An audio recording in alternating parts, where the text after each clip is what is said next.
France Inter. On passe à l'histoire du monde avec vous, Gallagher Fenwick. Le choléra refait surface au Malawi. Oui, la nausée tellement forte qu'elle vous donne le sentiment d'une mort imminente, les jambes qui se dérobent, puis la perte de connaissance. Dans un grand journal américain, un jeune Malawien de 22 ans raconte comment le choléra a failli le tuer. La maladie est une infection digestive aiguë due à l'ingestion d'eau ou d'aliments contaminés par la bactérie du choléra.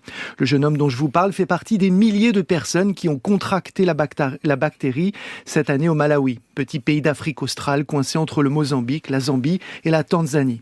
Sans l'aide d'un ami, notre jeune aurait rejoint le cortège des morts du choléra qui s'y multiplient. Depuis près d'un an, elle s'y compte en centaines. 20 ans que le pays n'avait pas connu cela. À titre d'exemple, le Malawi n'avait enregistré que 2 cas en 2021. Les autorités pensaient avoir quasiment éradiqué la bactérie, notamment grâce à une campagne de vaccination menée sur la dernière décennie. Et qu'est-ce qui explique ce retour du choléra ? La faute a plusieurs facteurs, selon les médecins sur place. Ils identifient 2 phénomènes majeurs qui sont venus fragiliser la lutte contre le choléra au Malawi. D'abord, les thèses conspirationnistes autour des vaccins anti-Covid. Elles sont très prévalentes dans cette partie du monde et entraînent désormais une réticence à toute forme de vaccination, y compris celle contre le choléra. Celle-ci se prend par la bouche, mais de nombreux Malawiens soupçonnent les médecins de leur administrer le vaccin anti-Covid par voie orale.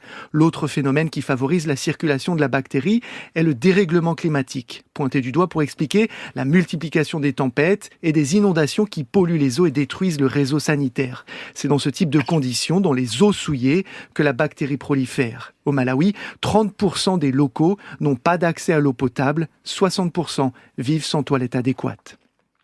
Et l'Organisation mondiale de la santé estime aussi qu'il y a des situations similaires ailleurs dans le monde. Oui, le retour du choléra est particulièrement inquiétant au Malawi par les proportions que cette résurgence y prend, mais cette organisation prévient qu'elle observe des situations similaires ailleurs dans le monde. En réalité, ce sont 31 pays qui sont actuellement fortement touchés. Ils sont principalement situés dans le reste de l'Afrique, mais aussi au Moyen-Orient, en Asie du Sud et dans les Caraïbes. Et dans chacun de ces cas, la racine du mal est identifiée. Dans ces parties de la planète, les guerres, les famines, mais aussi les phénomènes climatiques entraînent des déplacements de population.